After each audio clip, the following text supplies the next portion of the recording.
my thoughts, but every time I end up lost, is it all my fault? One of them. Do my best to keep up appearances, but I'm a wreck. Look on the effects, look on the effects. Let's go! You want to go, let's go.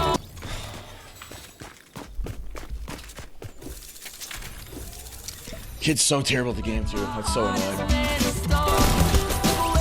Let's go, baby. Oh, I'm gonna wait. I just got a headshot, dude.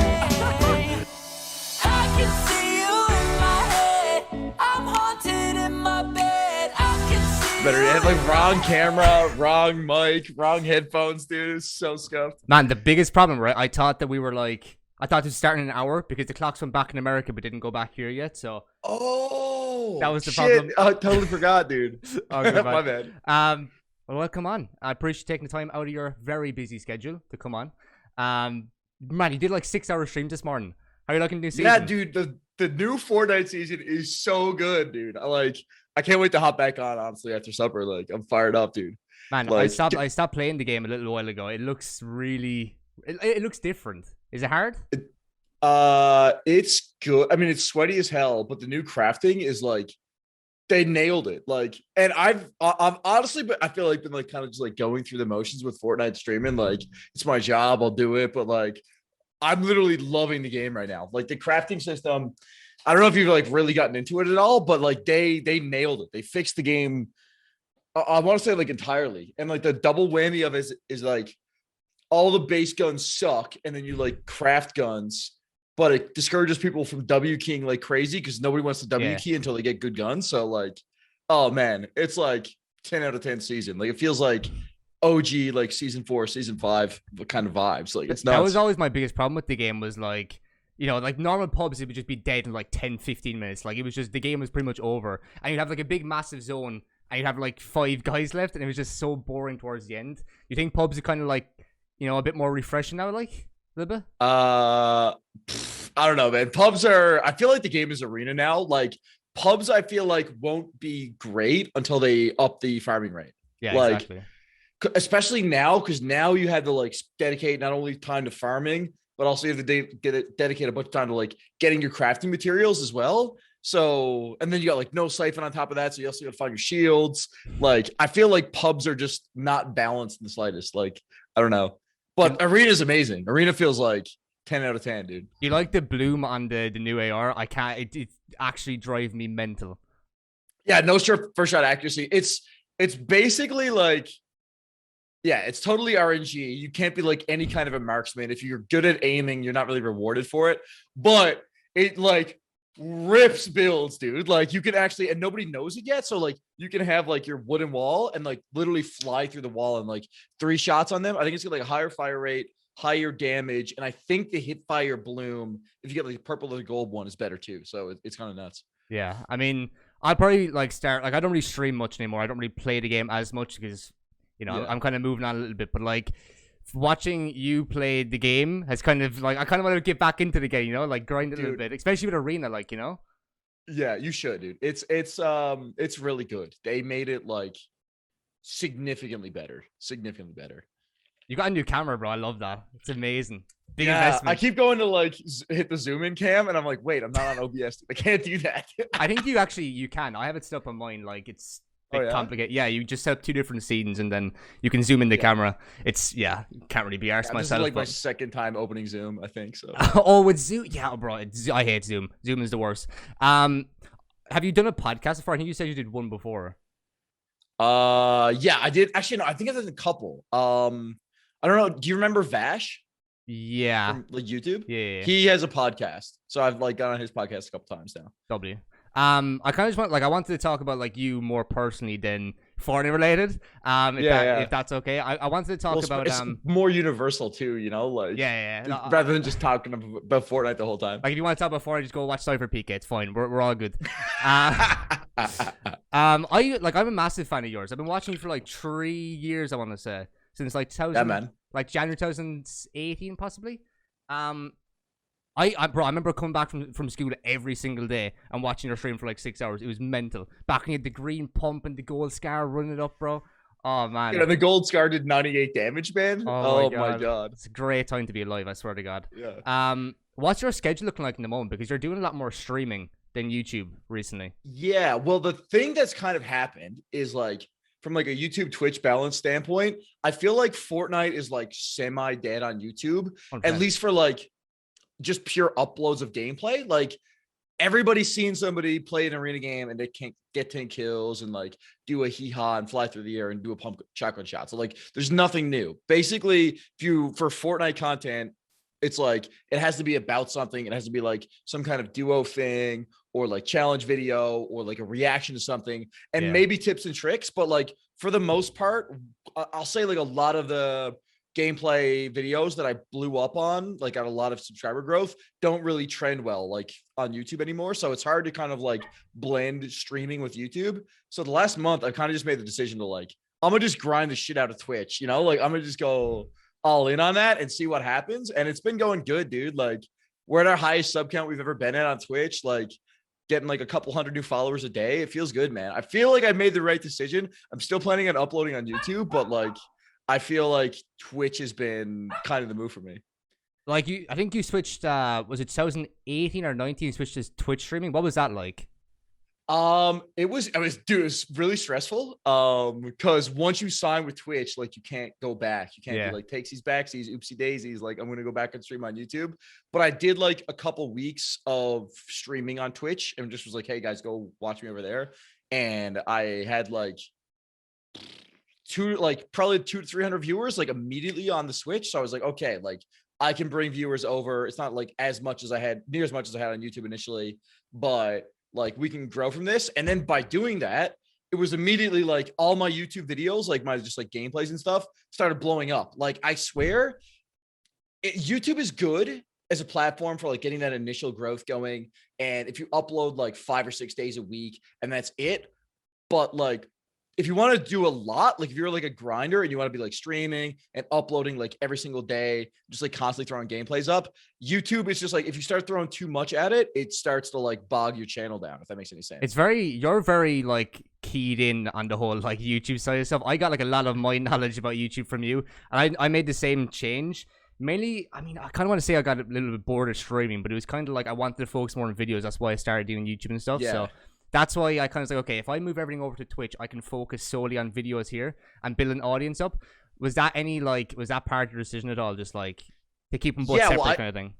Yeah, I wanted to get like videos going. And it's funny now because now I'm like kind of bored of uploading videos. But for like 2 years straight, I was uploading like 5 videos probably a week, just like going, giving her. Like I literally at one point I was uploading like a couple of Fortnite tips and tricks videos a day, like for like a few weeks. I was just like so amped on videos. So I don't know. It's like it's kind of interesting for me. I always try to make like meta moves based on YouTube. Yeah. But then also like I also want to do what's fun, you know, like streaming is enjoyable, but when I get like really tilted on Fortnite and I like don't actually want to really be playing it, it's way easier to like play Fortnite for 2 hours and then get off and make like 2 videos that day. You know what I mean? But like now I feel like I've switched and all I want to do is get on and actually play video games again. It kind of like already depends on how you're enjoying the game. Like if this season was bad, I guarantee you'd be on YouTube grinding videos again. Yeah. But like, how do I explain it? It's like when you stream on YouTube and then you go to Twitch, it's like it's just so much better and it's so much more chilled. And I found as well that there was so much pressure streaming on YouTube for me because like that's kind of like the platform I was trying to grow out. So I was like, okay, I'm streaming on YouTube, everyone can see me. But then like I go over to Twitch, get a little bit less viewers, and it's just like it's way more chilled out.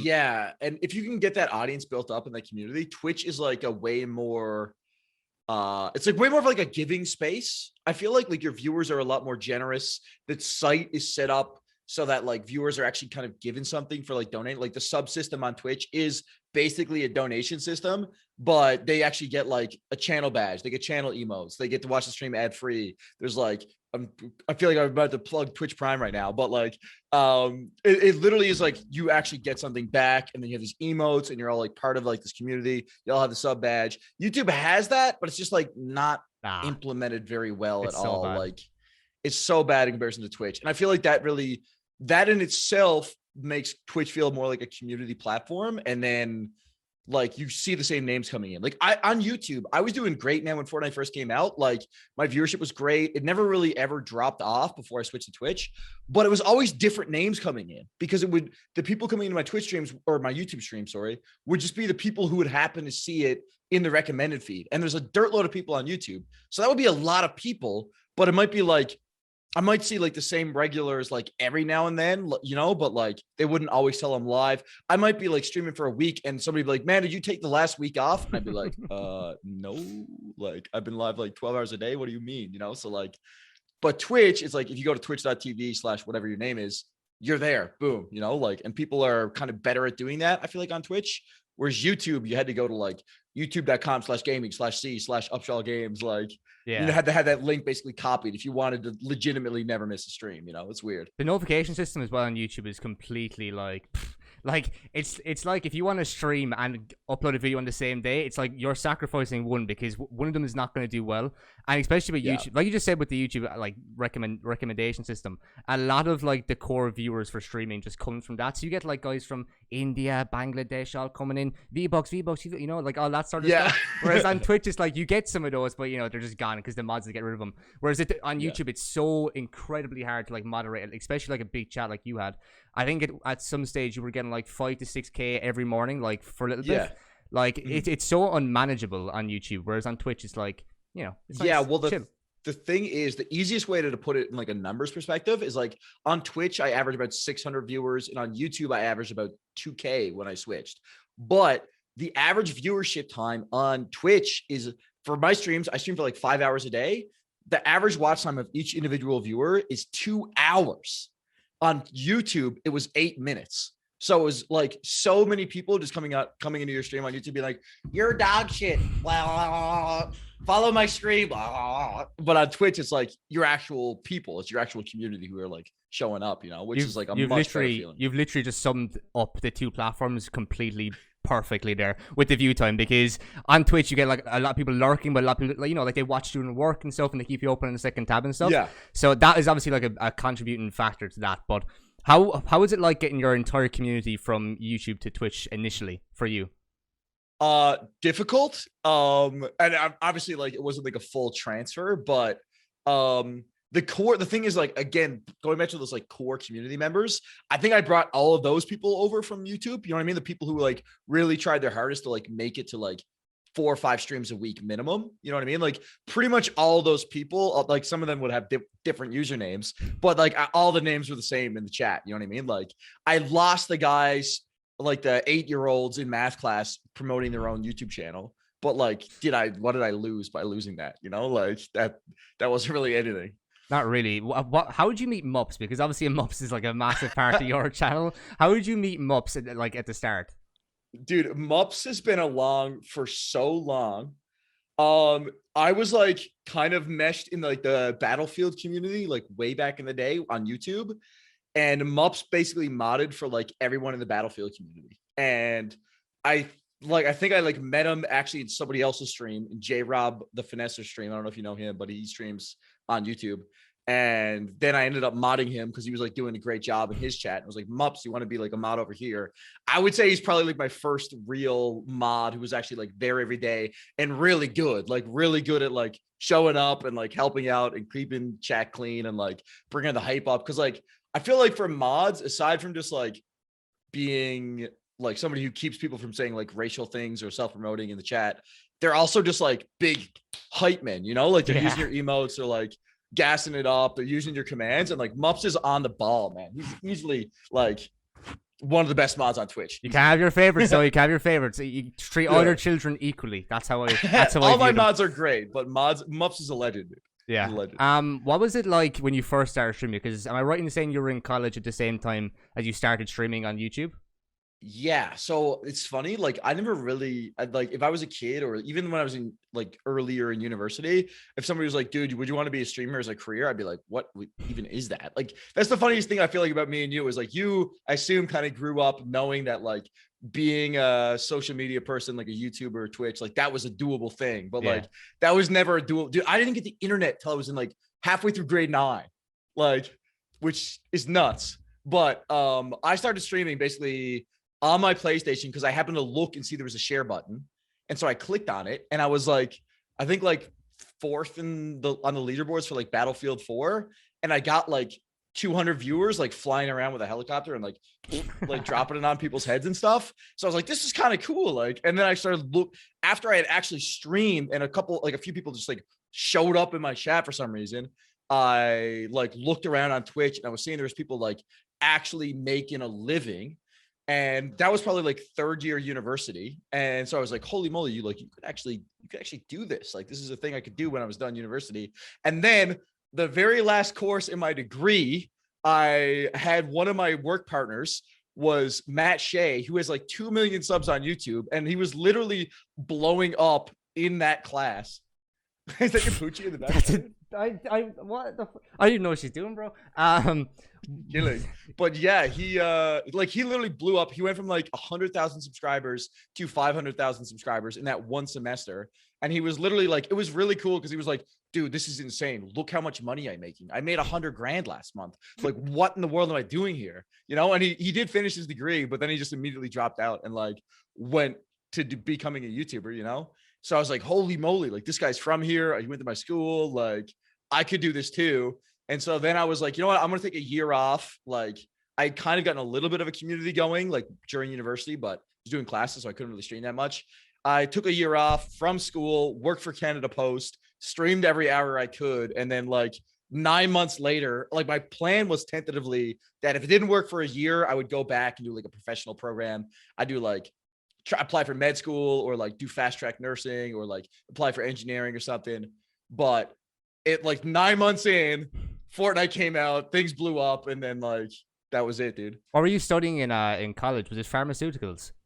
It was neuroscience and biology. My bad. So I had no idea what I actually was doing. I just was like, I'm gonna do things that sound smart. Like, that's a good idea. I think like going through high school and stuff, I wanted to be like I'm gonna be honest, I always wanted to make money as a kid. Like, I think money is cool because it gives you like the ability to live the kind of life you want to live. So I was like, what's a job that makes a lot of money?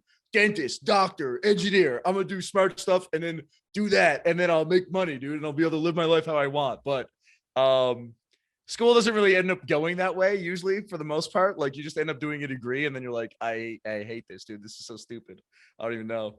What was it like growing up in Newfoundland? Because obviously you're from Canada. You're isn't Newfoundland like it's just like an island, right? Like, it's in the middle of nowhere, pretty much. Yeah, it's if you look at like a map of North America, it's just like it looks kind of like an L, on like the right side of North America. But yeah, it's pretty cool. There's like, it's really free, if that makes sense. Like, there's 500,000 people that live here, and there's like a ridiculous amount of landmass. And yeah, it's like super. I mean, it's like basically like growing up in a small town. But you can do pretty much whatever you want all the time. Like, there's police there, but they literally don't care. Like, I once was driving down my road during a blizzard. I had this like $300 snowmobile. That was like a piece of crap. Like, the skis would just like fall off of it. Like, the thing, anyways, the tread would like fall off. And I was driving it literally down the street. And a cop was just there at the end, like flicked his lights on. And I was like, because I'm 9 or like 12 and I like don't know anything, I was like, I'm going to jail. I'm going to jail. I'm going to jail for driving my snowmobile. And he was just flicked the lights on, put his window down and said, hey, there's a trail right there in the woods, man. Just get off the road. What are you doing? Like, and that's all he did. Like, was it like, and obviously it's not legal to drive a snowmobile down the middle of like a busy street, but that's what I was doing. And like, nobody cares. Like, people care here, but they're not like, it's just like a really free spot. You can do whatever you want, you know. Everybody's pretty nice. It's cool vibes. And we have sick internet. We have good internet. Man, you get like 1,000 gigabyte download. I'm so jealous. Yeah. It's because they're the CEO of one of the telecom companies is like from and retired in Newfoundland. So all like the breaking like internet services, like when fiber first got dropped like 20 years ago, we got it first in Newfoundland. Like, they test all the initial like high-speed internet stuff here in Newfoundland. If it's Canadian-based companies, it's kind of cracked. And like, it makes no sense because we have like no population. I guess the idea is like, if it releases radiation and causes people to go three extra testicles, like, it'll only be Newfoundland. But like, I don't know. It's crazy. I get like 3 upload, bro. It's extremely bad here. It's so bad. We're literally in the middle of nowhere. Ireland is it's just It's just a bunch of potato farmers. It's really bad. We didn't discover Wi-Fi until 5 years ago. I'm convinced. I mean, it's pretty similar here, but for some reason we just have dope internet. Like, and it's funny because, like I said, I didn't get internet until I was in grade 9, and I legitimately just like my dad thought the internet was a fad and just like refused to get it because he's cheap. Like, I don't know. I love my dad, but he's like so stingy. So he was like, "Oh, I don't need internet, man. That's gonna be nothing, man. Doesn't even matter." What was the weather like? What's the weather like every year in Newfoundland? Because obviously, like it must be snowing because snowboard and all that stuff. You're a big skiing fan, aren't you? You go skiing a lot, yeah. Yeah, I ski a lot. Now it's funny, like a lot of the big ski trips I do, I just fly to the west coast of Canada, like all the way over in like British Columbia is where you get like the nutty snow, but we have decent snow here. I would say it's probably pretty similar to your weather, except we get a bit more snow. Like it's colder in the wintertime, but it's mostly like really, really foggy. Like I think, and like kind of mild. Like we don't get like a whole lot of sunshine. It's mostly overcast. It's probably like, I would say the average temperature in the summer is like 16 or 17 degrees Celsius, but like it doesn't get too cold in the winter here. It's probably like the coldest day in the winter is probably like -8, -9. 70 degrees Celsius. Yeah. 70 degrees Celsius. 17, 17. Oh, I know you said 70. I was like, what the fuck? Are you No, open this? Are you open geez, this dude, we be boiling, man. What was it like? I want to come back to like streaming a bit more because what was it like your initial blow up? Because you obviously were streaming Battlefield, getting probably like 100 viewers, 150, 200 viewers, right? Yeah. What was it like when you kind of like initially went from like that level to like 1K, 2K per stream? What was that like? Dude, like it's funny because grinding streams, it is so gradual, but the actual blow up, like you'll be grinding, and it just like all of a sudden just goes.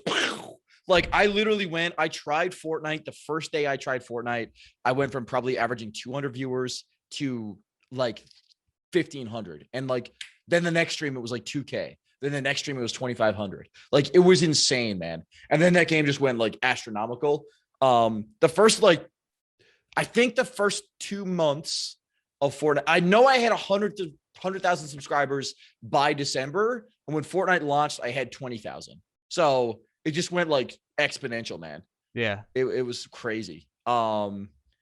Yeah, I don't know. Like that's the crazy thing about YouTube is you can be grinding it so hard and then it feels like you're getting nowhere. And then all of a sudden you just have like a little change in your content or a little switch up. And all of a sudden you just have this huge breakthrough and the YouTube algorithm just like dumps people into your channel. It's kind of like a luck system though at the same time. Very RNG. Oh, 100%.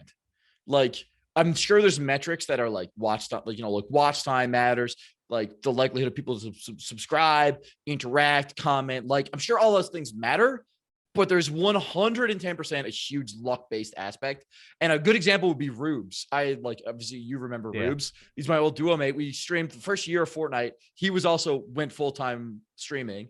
And he did okay with it, but like he only ever averaged like tops like 200 viewers a stream. But he streamed with me all day and everybody could hear Rubes. Like Rubes still gets talked about like repetitively in my chat, but it's just like, I think because the YouTube algorithm didn't like throw love at him for some reason. Like he just wasn't like, he ended up going back and doing, I think he works in pharmaceuticals now. Like, and he has a great job and he skis every day. Like, but he ended up quitting YouTube because it never really like just fed viewers to him. And like me and Rubes were the same skill level in Fortnite. I think Rubes personally is funnier than I am. I think he's a better like streaming personality, but like the YouTube algorithm just didn't send him that like crazy feed of people. So it's like 110%, I think like a luck-based thing in a large way, like, which is also a funny thing when I see like social media people like getting an absolutely massive noggin about like blowing up. Cause it's like, okay, like you might have some talent, but there's like millions of people in the world with talent. Like you also in some way are just getting gifted these viewers and gifted these subscribers by the YouTube algorithm. Cause it says like, okay, well you only drop F-bombs every month and you have a viewership between this demographic and this demographic. So we can advertise well to them. So you get viewers. Good job. Here you go. Like it is so luck based, man. It is kind of feels like a lottery a lot of the time.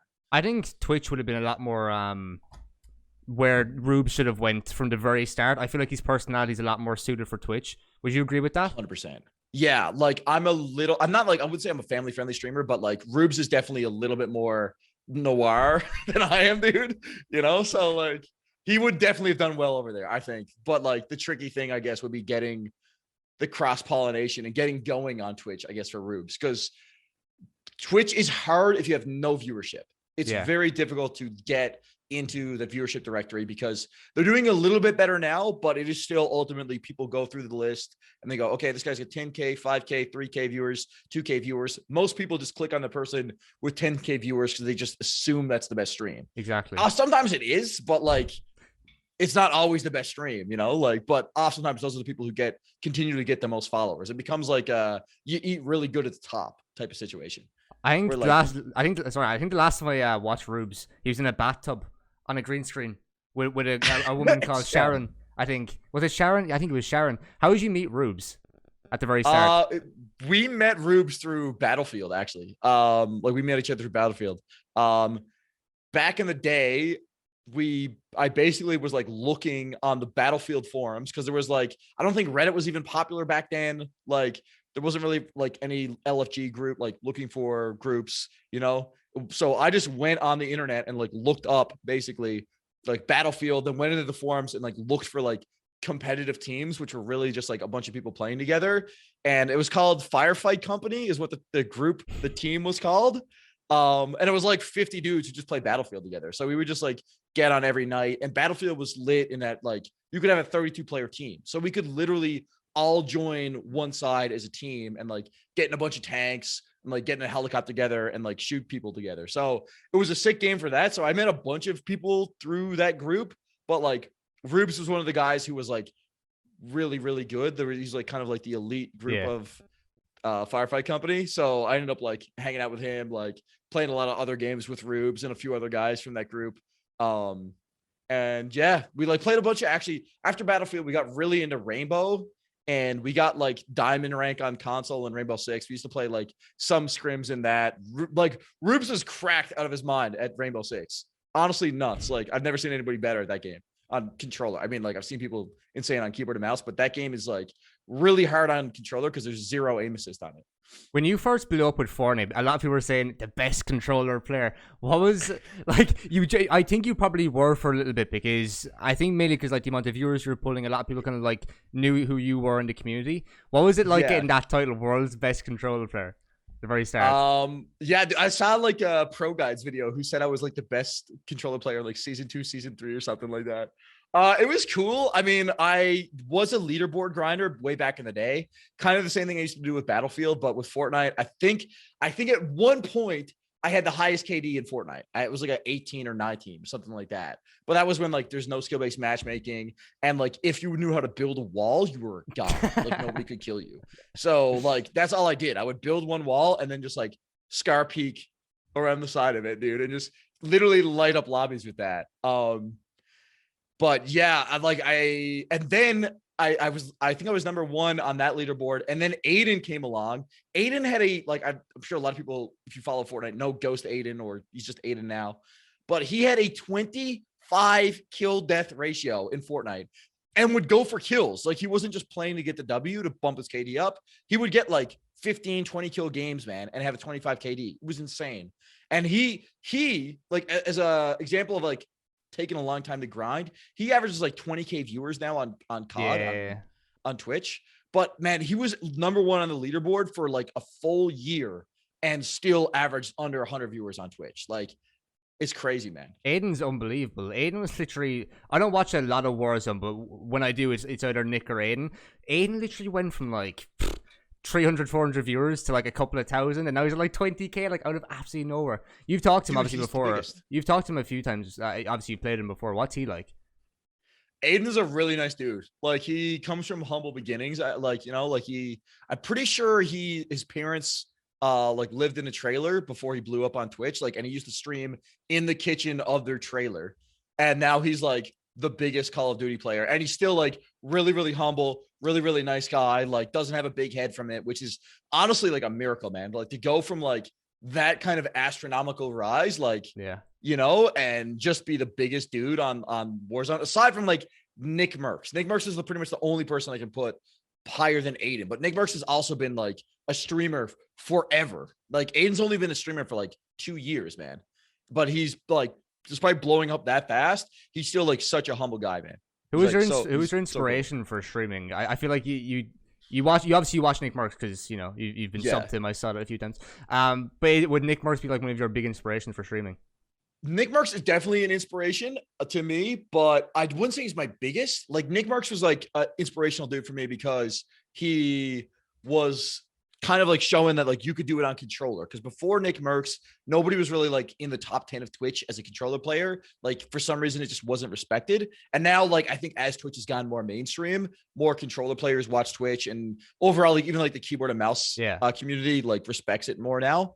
But I would say that the person who first got me interested in like you could do this as a job and be good at it and entertain people was Tim the Tap Man.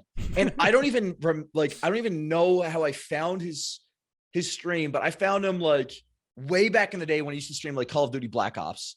And it was like a top 10 up and coming Twitch streamers thing. And Kitty Plays was on there too, funny enough. But like I clicked on it and I was like watching this Tim guy. I was like, man, this guy is hysterical. And at that point he was living in like a basement apartment, streaming in like booty shorts pretty much, had like a beat up old couch in the background, like absolutely scuffed stream. His stream would crash like every third day. But he had like 500 viewers back then, back when like nobody had any viewership on Twitch. And I thought he was hilarious. I was like, this guy is really, really good streamer. And I was like, this actually could be like a cool way to entertain people for a living, like, and I wouldn't say like I modeled my stream after him, but like just that, like his like positive energy for his community was like, I kind of tried to like chase that a little bit. You know what I mean? Like, I don't know. Bro, Tim is one of the even like when like if you're like a really small streamer, you can take stuff out of the bigger streamers, I feel like. And you can kind of like take different parts, like no matter what size you are, like because Tim, Nick, they're always gonna be at the top, I feel like, because of how funny and how good their communities are. Do you think that because you were watching Ninja at the start, I remember you said this a while back, you remember you were like watching Ninja at the very, very start when he kind of blew up in H1 and PUBG and stuff. What do you think is the big difference between someone who blows up and someone who doesn't blow up on Twitch specifically? The biggest difference is just not getting like you can do amazing things, but if you don't make it so that your stuff is discoverable, it'll just never happen for you realistically. Like, and I'll go back to Aiden with this one. Like Aiden was number 1 on the leaderboards for Fortnite for like a year straight before he blew up. And I really think the only thing that really launched him was playing, I don't know if it was like one of the skirmishes, but he played against Nick Merckx in Tilted Towers and killed him a bunch of times. And he just rocket shipped from that. And then he got signed to Ghost, I believe. And then like, I assume Ghost probably gave him a good amount of money or hired an editor for him and started getting like Twitch clips out on like Instagram, uploading YouTube videos for him. And that I think is really what got him that crazy exposure and then like made his Twitch stream blow up even higher. Because once you're going on Twitch, like obviously that other stuff helps, but Twitch can kind of feed you viewers itself. But like in order to get that initial like exposure, you need to take advantage of YouTube, like Instagram, TikTok, those types of things. Because I mean, if you look at the actual watch time, 90% of gaming watch time is on like video on demand, like videos that are already put out there. It's only 10% of it is on live. And there's millions of people streaming themselves for like 2 or 3 viewers, but not giving anybody a reason to actually go to the stream to check them out to begin with. Like there's lots of people you see right now blowing up just because they make like funny TikToks, like, and they end up with like huge streams because they make like really, really funny TikTok videos and then translate it into Twitch and get viewership through that. Like, I don't know if do you watch American Dad? Yeah. Yeah. Like he does a great job of like, he's not like a massive streamer, but he's a really awesome community because he makes hysterical TikToks, dude. And like hysterical short videos. And then a lot of them that have like somewhat loose tie-ins to Twitch. So that like people know he's a streamer. And then he like basically has built a Twitch audience, partly because he's hilarious, but partly because he's like been able to feed viewers in that way really well. It's so important, I feel like, especially for Twitch, because with YouTube, it's like you can do like a really good thumbnail. You can do like a really good title and tags for streaming on YouTube, I feel. But with Twitch, it's like you go live. There's not really like a lot of, like you can't do a thumbnail. You can't do like a really good title that will get you like a lot of viewers. So a lot of growing on Twitch now is from TikTok, from Instagram, from Facebook and stuff. With you being like, I'd say like an established streamer, right? Like it's your job. Is that something that really you need as well? Like TikTok, Instagram, all that stuff to kind of grow more? You need some of it. You don't need all of it, but like it depends also on like what's your content like. Like if you're trying to if you're really, really skilled at a video game and you hit insane clips, like absolutely you need to be taking those clips, your best moments, and putting them on TikTok, because that's just gonna like basically tell people, hey, if you want to see this happen live and get the celly in with the chat, like you need to come watch my stream.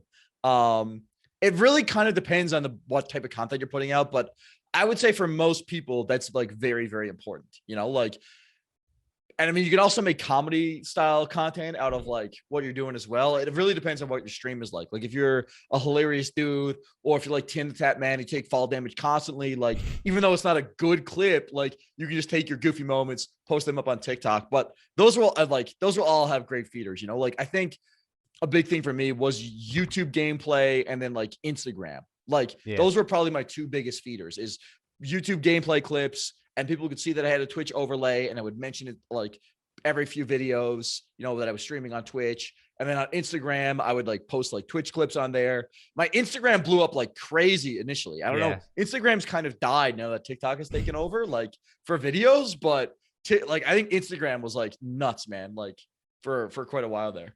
Obviously you said there a second ago about like Aiden kind of growing up or blowing up with Ghost. You're in Complexity at the moment. What do you think it's so important?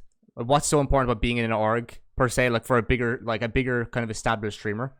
I mean, like there's quite a few reasons. I mean, Complexity is like I don't know if you know much about Complexity, but they're like a really OG, like I knew them from FIFA mainly back in the day, like a lot of FIFA stuff. Their FIFA team is dope. They were like an OG Counter-Strike organization. They've had like a lot of really great Counter-Strike teams. They're actually partnered with the Dallas Cowboys. Like they're owned by the same group. Yeah. So they're basically like kind of like Dallas Cowboys esports in a way, which is kind of cool. And basically like the biggest pull for me is like collaborating with them as a brand, because like I feel like they make my brand look great, and I feel like then I can also feed into their brand. It's also like a financial stability thing. Like I represent their sponsors. They do all the work in like getting sponsors for the team and for me, and then like because I represent them, I'm compensated for that as well. So like from like a monthly income like standpoint, like it helps me out. It gives me like financial stability where like obviously it's always good to like get more views, get more subs, get more donations, make more money, but I don't really have to think about it or worry about it, which is really great, because when you have to think about like how am I going to make money as a content creator this month, it makes it like, I don't know, it makes your job kind of lame. It makes your job a job. You know what I mean? Rather than just like hopping on stream, having a sick time, and then posting the clips. You know what I mean? Like, what's it like collaborating with like, I think is it Maddie and a few other people? What's it like collaborating with them and kind of like getting like ideas from them? Because I feel like even at my level, I'm talking to guys who have like 20k subs, whatever, and I get like so much ideas from them, and I kind of like sparks your creativity a bit more. What's it like working with those guys for content? It's good. I mean, we have like a full team. Like Complexity has a few people hired that are purely content people.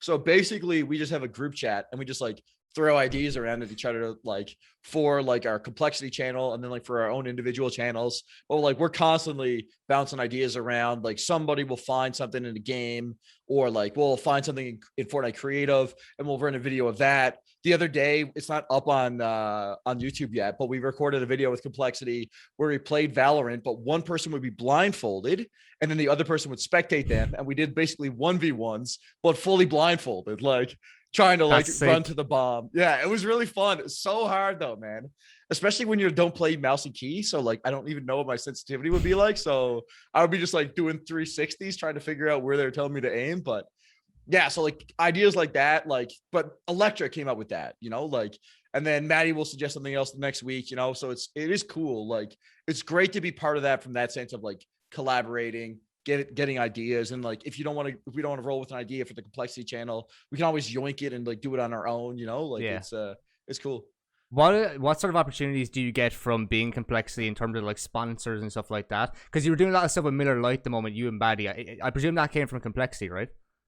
Yeah. Miller Lite's like a huge sponsor of Complexity. It's funny because like I can't get too into my contract, obviously, but a part of my contract would be flying down to the United States and filming stuff and going to events and filming stuff there and doing IRL stuff. And I was so stoked about that. And then COVID was like, so next year I'm anticipating like going down to Texas, going to like TwitchCon, a bunch of those things, filming a bunch of IRL videos with them. And like Complexity basically would pay for me to fly down and go to those events. So like, Yeah, that's sick. I mean, that's an awesome thing about being part of an org. It just sucks that I can't actually do it right now. You know what I mean? But does Complexity have their own content house down in Texas? Well, they don't have a house, but they have like a complex. So it's on the Dallas Cowboys actually have like it's almost like a village is the best way to put it. They have like their practice stadium. They have a bunch of housing for the players when they're practicing. They have housing for their esports. They have a huge esports facility. It's called like the GameStop Performance Center. Yeah. GameStop also a sponsor. Hashtag ad. Hashtag ad. But yeah, so like they have that. They have like a bunch of Herman Miller chairs. They got like a big gaming center for like their Counter-Strike team.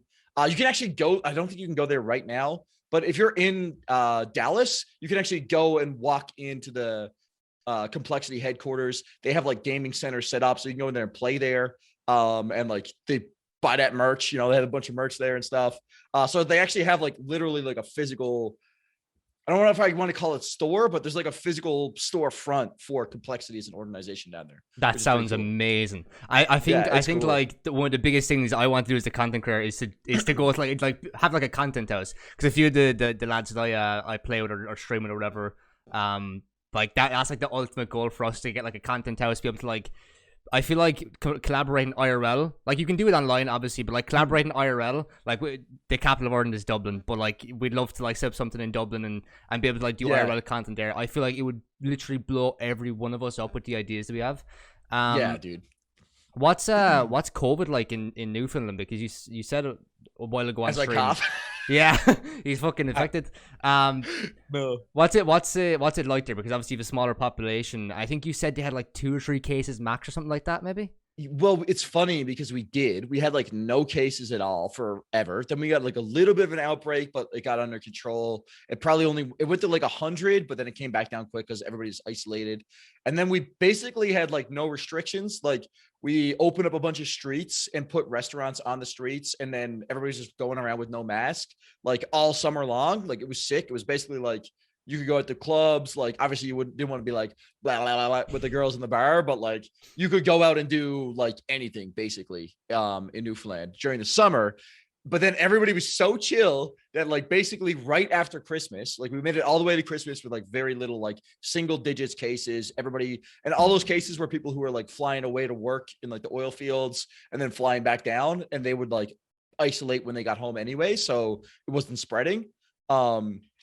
But basically we just had a huge outbreak. We had like 500 cases because nobody expected it to happen. So like high schoolers were having parties, like everything was open. So we went from literally 0 to 500 in like 4 days. So we're coming off of a shutdown right now, but I think we're back down to like 40 cases now. Like it's back under control here.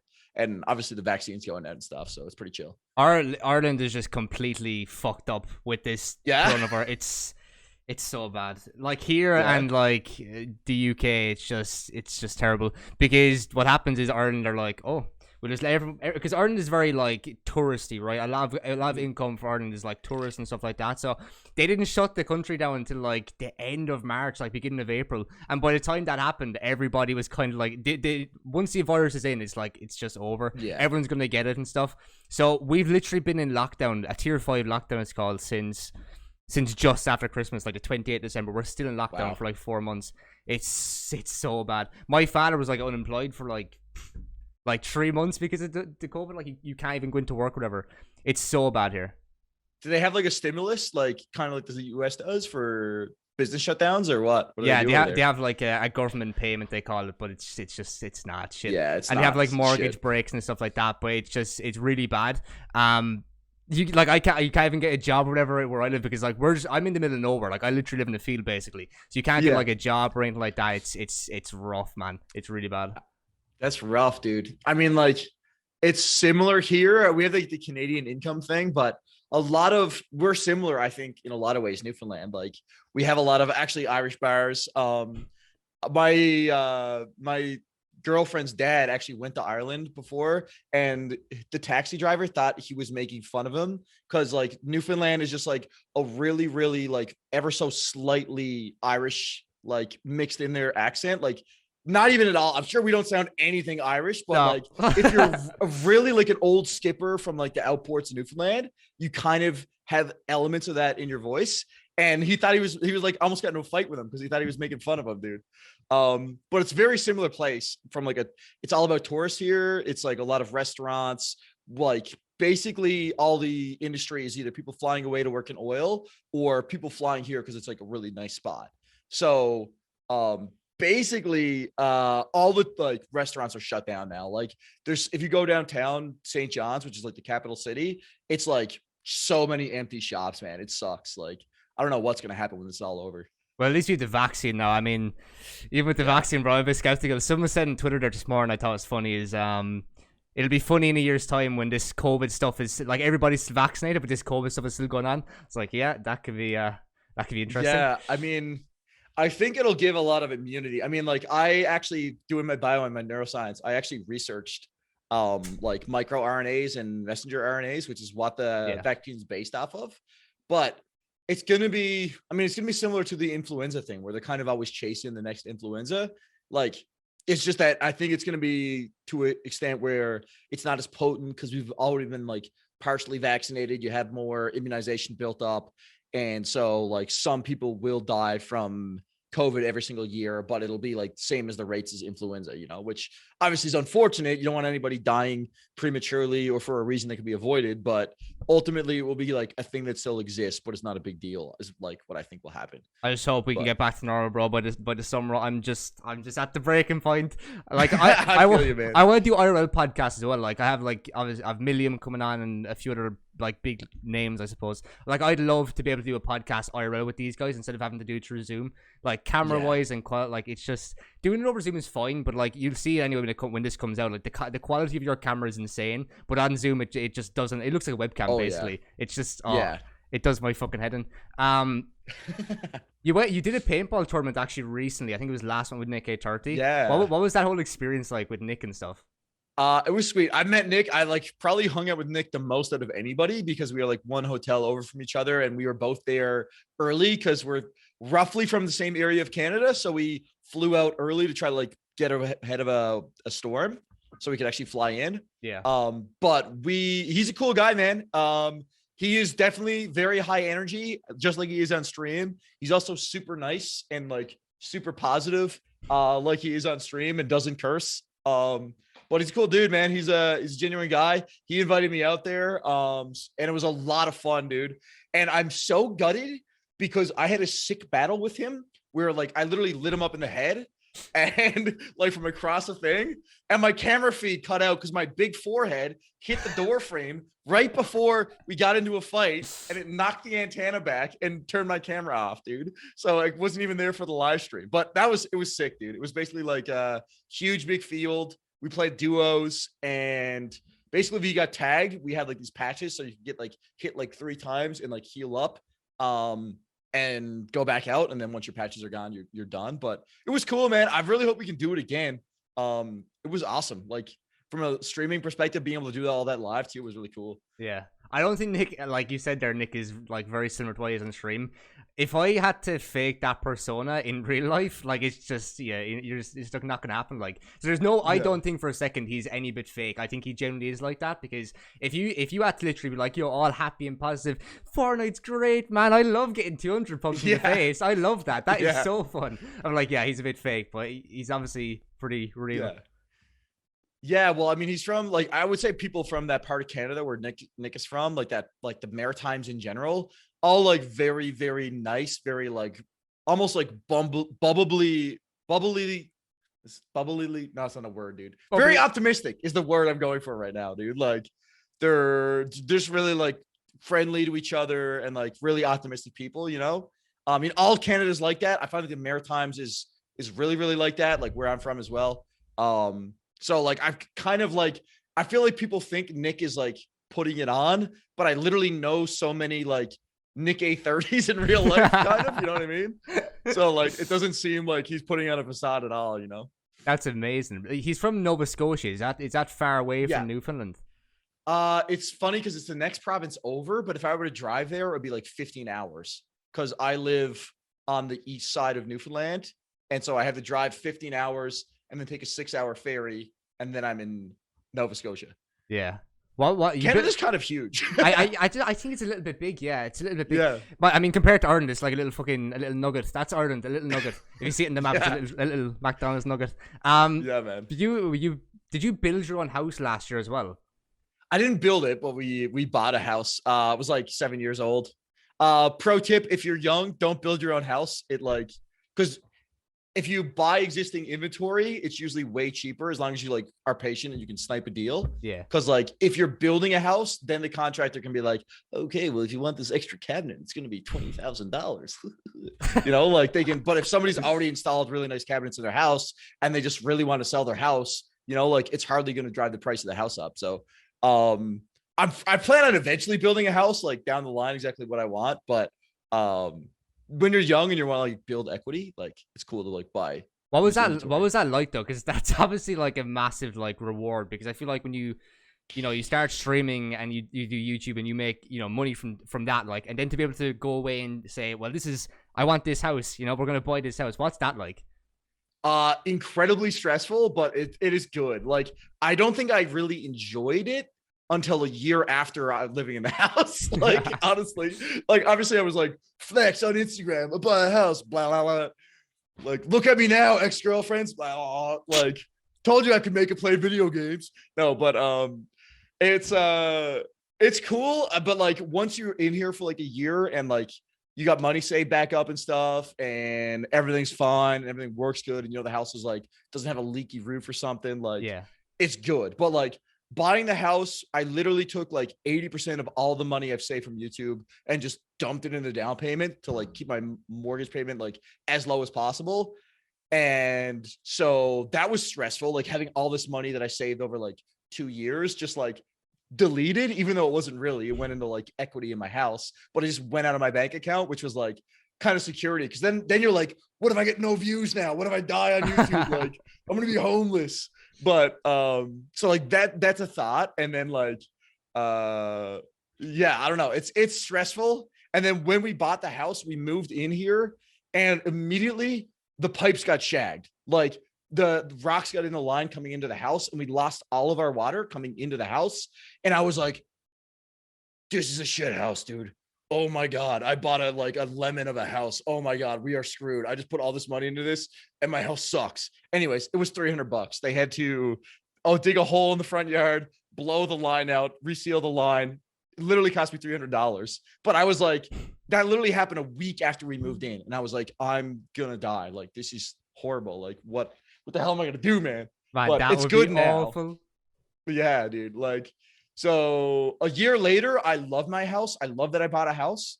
It's actually like 2 years later now, I think. But I love living here. It's like so awesome because like, yeah, I own it. Like that's cool, and I can like put random shit on the wall. Like hang a bunch of dildos right there on the wall, and there would be no landlord who would be like, no, you can't hang dildos on your wall. Like because it's my house. So that's awesome, but it's very stressful, dude. It's really stressful. I have a bunch of dildos on the wall as well. You just can't see it. Just a bunch of black, white, yeah, mine are actually all on the roof, dude. I just This is on the roof.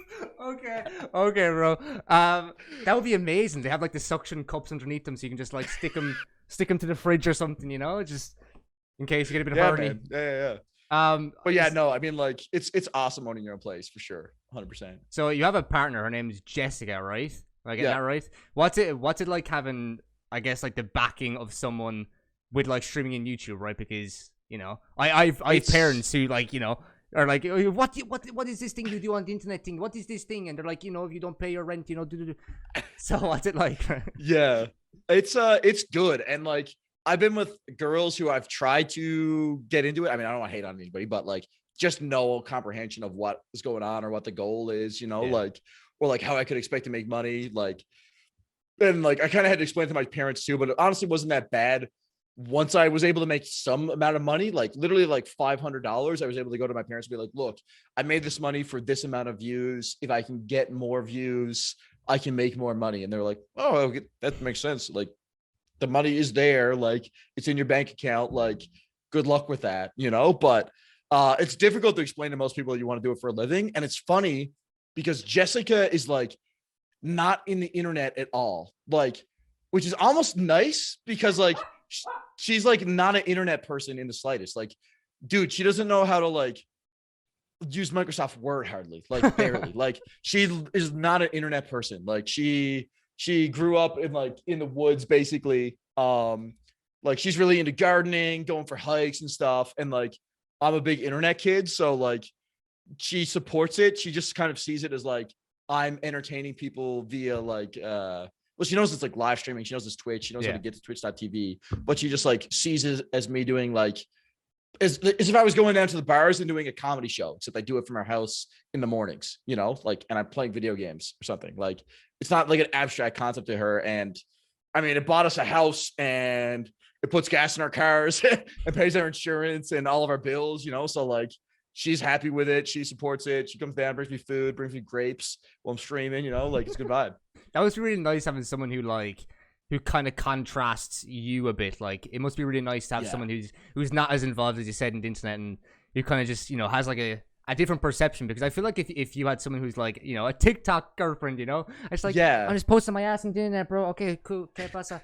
Like that would be really hard. Yeah, I mean, like we have similar interests. I'm also into like doing outdoorsy stuff, but I also like love video games. So it is interesting because it allows me to like, I feel like if I had a girlfriend who was a YouTuber, like I would never check out of YouTube because we would both get off of our YouTube, like editing or recording. And then we would talk about YouTube. But like, I know that Jessica doesn't hardly know anything about streaming. So I talked to her once I come upstairs, I talked to her about it for like how the stream went for like 10 minutes. And then we're on to the next thing and like onto another interest, because I think a big part of it is something I've kind of learned as of late of being good at Twitch and being good at YouTube is being able to like do a hard checkout. Like I've been trying to like get into like working out, running, walking, just doing like physical activity and taking on like other interests outside of Twitch. Cause for the last 3 years, man, I was just like content, blow up. But I'm realizing that like that big time burnt me out like so hard on like driving for content. And now that I have like other hobbies, like when I am live, I'm so much more like happy to be there and doing it, if that makes sense. I don't know. Do you think you'll ever like invest in an editor or someone who can just manage your YouTube? Because I personally, from the outside looking in, I feel like you're way better at streaming than content. I don't know if you'd say that as well, but like streaming it would be like your bread. Yeah, it'd be like your bread and butter. Do you ever think like investing in an editor or whatever would be beneficial for you? Like I kind of want to, like I might talk to Complexity when like my contract comes up to like see if I can incorporate some kind of like editing server, like they edit videos from my YouTube as well into it. Like potentially I might ask them to do that. And if not, if they don't go for that, I might just look for somebody to hire myself. It's tricky because I guess it goes back to what I was talking about earlier too, with the gameplay is like, I don't think streaming like gameplays from your stream do as well as I used to do. Like, man, Ninja blew up to like 20 million subscribers just by posting every single 10 kill game he got on Twitch, on YouTube. Like, I'm kind of like underselling Ninja here, but that is essentially what he did. Like the first year of Fortnite was nuts. Like you could post gameplay from your stream and it would pop the frick off if you got like a decent game and had some decent kills. But now it's like, it has to be like more purposeful content. So I might still hire an editor, but it would have to be like, I would have to do like reaction content and then just send them the raw files. And, exactly. And them do like kind of like the search engine optimization and the thumbnails and stuff. Cause the other thing is I often forget how much time that actually takes. Like, I'll just like, okay, I got the video done. I'll do a thumbnail and like look up like try to decide what to like actually make, get my links. Okay, boom, boom, boom. And it's an hour later, you know, like after I started making that, which is like somebody who can edit videos and edit thumbnails really, really well and quickly I'll do what I do in 5 minutes and save me a dirt load of time and essentially money, because anytime I'm not streaming is like potentially like wasted income, wasted growth. You know what I mean? So I've definitely been looking at it from that lens as well. Like in the future, I literally recently just picked up a guy to do all my thumbnails. His name is Josh. He literally just Like the things that would take me about 6 hours to do, he can get done in 5 minutes. Like he sent me a thumbnail for this podcast like 2 hours ago. I didn't have the right background because I wanted to have your logo and your like the red in the background. And I was like, can you change that? Do that? And I was like, oh yeah. 2 minutes later, he's back. Yeah, done. I was like, what? Like, it's just I'm sorry. It's so hard to conceive like everything that he does. But it's definitely like really beneficial to have other people working with you to make content. Especially if you want to do streaming as well. I don't have a lot of time to stream because I do most of this stuff myself. Mm-hmm. But I think for you personally, you would definitely benefit a lot from having a guy who can just take stuff from your streams, Cypher PK style I call it, and just like get stuff up with the thumbnail and stuff. Yeah, well, I'm a really bad editor too. Like I have no idea what I'm doing. I basically just clip things together, just like chop a game up and then just upload it, which again worked when Fortnite first came out. But I feel like now the other thing too is that YouTube is so much more competitive. There's so many kids now making YouTube videos that are really, really good. There's so many cracked out kids on Fortnite now who also are really good at editing their videos and making like really well looking like creative montages, arena montages, So it's like being able to do that all and do that efficiently, as well as getting like 8 hours of streaming in a day is like getting more and more difficult, because like I also do, again, want to have a little bit of a life, and like being able to have hobbies outside of streaming makes it so that you're more energetic for your streams. So like that's also like kind of part of why I'm looking at that direction for sure. Do you feel like you have to do you feel like you're kind of confined with the content you make? Because a lot of people, obviously, like I said earlier, the world's best control player type of stuff, you kind of have that kind of like hanging over you a little bit, whereas it's like I think I used to feel like that, but I don't really feel like that as much anymore. Cause like, like obviously sometimes I throw controller like in the title of my streams, but I don't know, man. I kind of feel like lately I've just been having fun with it and just like streaming and doing like arena and stuff and like stuff that I didn't think would traditionally work as well for my type of content that is working. So like, I don't know. I feel like a bit more confident in like not worrying about view counts and just pushing it as well. Cause like a big reason why I'll just use like a Fortnite arena as an example. When I first started trying Fortnite arena, it would always cause my viewership to dip off. Cause like it would just be so much more slower paced than pubs. I would have to really focus on like farming and like avoiding fights rather than choosing to take fights. But now I've just been playing arena, and for the first like month I played arena, I didn't really get much viewership, and I feel like a lot of my regulars didn't watch as much, but now I just basically stuck with it, said, shag it. I'm really enjoying it. I'm going to do it for the next month. And now like my viewership is going up again. We're getting like hundreds of followers a day on Twitch now. It feels like my channel is starting to like kind of like regrow again. If that makes sense. Like, so I feel like I'm a little more confident now in my ability to just like vibe with what I enjoy when it comes to a streaming standpoint, at least. Do you think like doing something like stream highlight videos or whatever? I don't think they do too well on YouTube, but like, do you think stuff like that would kind of do well for you because of the community you have? I definitely would get like viewership. I don't know how much new viewership I would really gain from highlight videos, but like the other thing is like I could just literally make highlight videos for my existing subscribership. But if you're a YouTuber, you're always kind of concerned about growth. Like if something's not going to grow you, it's almost like it's making you get smaller, if that makes sense. Because it's like you always have just natural attrition of viewership because people move on. Like I don't watch the same YouTubers I watched 5 years ago, let alone last year, pretty much. Like you're always kind of finding like a new channel, and then you're like, oh, I'm super interested in this channel. I'm going to watch this channel now. And then, oh, I'm super interested in this channel. I'm going to watch that. I don't know if everybody's like that, but personally, like I'm like that when it comes to YouTube. I always kind of like have some people I cycle back to and continue to watch. But like for the most part, I just kind of like train on a different thing. So if you can't pick up new people as a YouTuber, it's like, it makes your job tricky because eventually like a lot of people will move on, so it's kind of interesting. You're doing a lot of you were doing a lot of reaction videos for like a little bit, like for a couple of months, mainly like all reaction videos. Did you get any negative feedback towards those type of videos? Because obviously they did really well, but like when videos do really well, there is always those guys who are like, he's not putting a lot of effort and he's just stealing other people's content, stuff like that. Yeah, well, I would do two things with the reactions. I would like pretty much always ask for permission to react to people, and they would like pretty much always give it because I feel like most YouTubers are pretty chill and not really like genuinely care. Like the viewers care more if you're so-called stealing content. But like the reaction videos were good. The thing is, I got negative feedback, like, why aren't you posting gameplay? But I got a lot of positive feedback. Like a lot of people were getting like saying like, I like the energy you're bringing to these, or like, I'm learning what this player is actually doing because you're making a reaction and breaking it down. Like I probably got more positive. Like normally when I upload a gameplay video, it gets hardly any comments, man. Like only probably like 100 comments on a gameplay video. A reaction video gets like 800, and 50 of them might be like, dead channel, only reacting to other people. You're garbage, dog water, blah, blah, blah. But there'll be like 700 comments like, yo, awesome video. This guy's insane. Holy smokes, you know? And I like making them especially about like the smaller YouTubers as well. Cause then it's like, obviously I could make a reaction video to Face Way constantly, and that would like just get millions of views because it's Face Way, and Face Way's in the title, like it's going to get views. But like videos about smaller YouTubers would also get a lot of viewership. And then you're also kind of like helping people with like 20,000 subscribers, like make another breakthrough on YouTube, maybe get in the algorithm. Because YouTube, I think, also has a metric where if you're being talked about, you're more likely to be recommended, which is like weird. But I honestly do think that's a thing, because if people are making a video about a certain person or a certain thing, it seems like they get like a dirt load of views as a result, and their channel kind of like, it's almost like YouTube has like a clout detector. Yeah. I know it sounds bizarre, but like, I 100% get it. Like, I'm trying to think of a good example.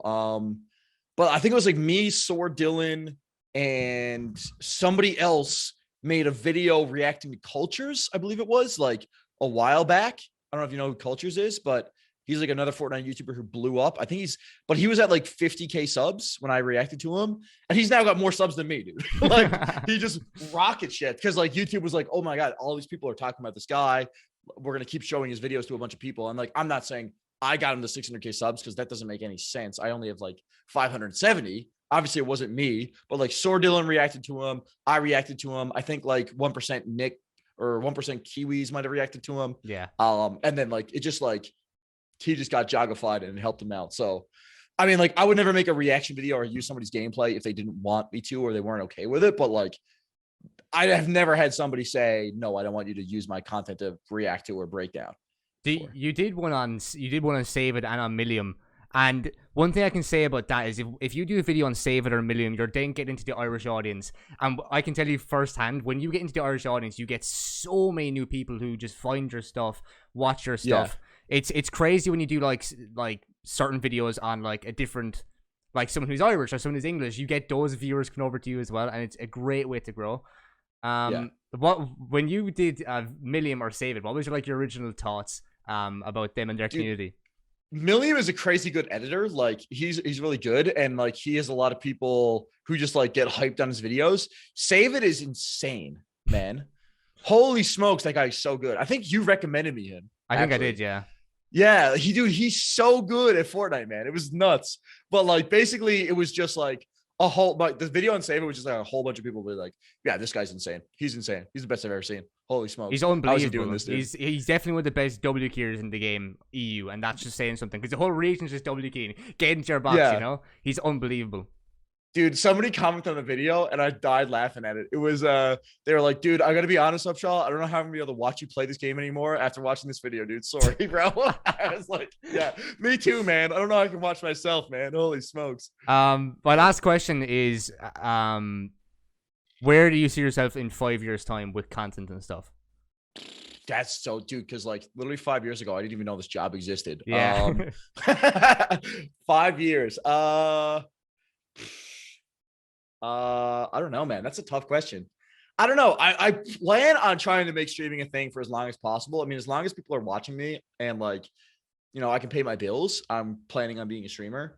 Which I mean, I don't think it's going to happen anytime soon. I think Fortnite keeps going up and my stream seems to be going in a really good direction like right now. So like, I'm not worried about like job longevity, but I don't know. I think probably still streaming in 5 years. And then probably after that, I might go back and do like a professional program. I always said I was going to do med school and I did well in school. Like I had like a 3.8 GPA.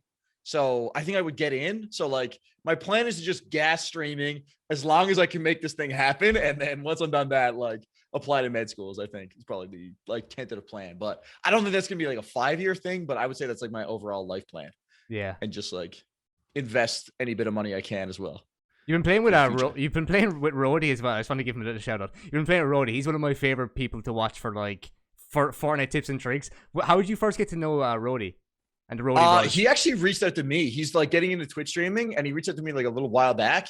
And And basically I was like, yeah, let's like run the games up, because I used to do like a lot of solo streams, but solo arena like really bores me. And I tried duo arena and I was like, oh my God, the tempo was just like so much better, man. So I was like, okay, I got to start reaching out and collabing with more people. So I reached out to Rody first, and we played a bunch of games. I look his YouTube videos a lot, man. I think he's great. If you're a controller Fortnite player, quick plug for Rody Bros. Check him out, dude. Best videos on YouTube right now, I think, for a controller, man. But he's really, really good, man. He's like gotten so much better too. I played with him like a long time ago, and the last time I played with him, man, he was dropping bombs, dude. Like 10 plus kills every single game in arena. So like, he's really, really good, man. I think we'll wrap it up there because you want to go stream and stuff, do a little night stream, which is fine.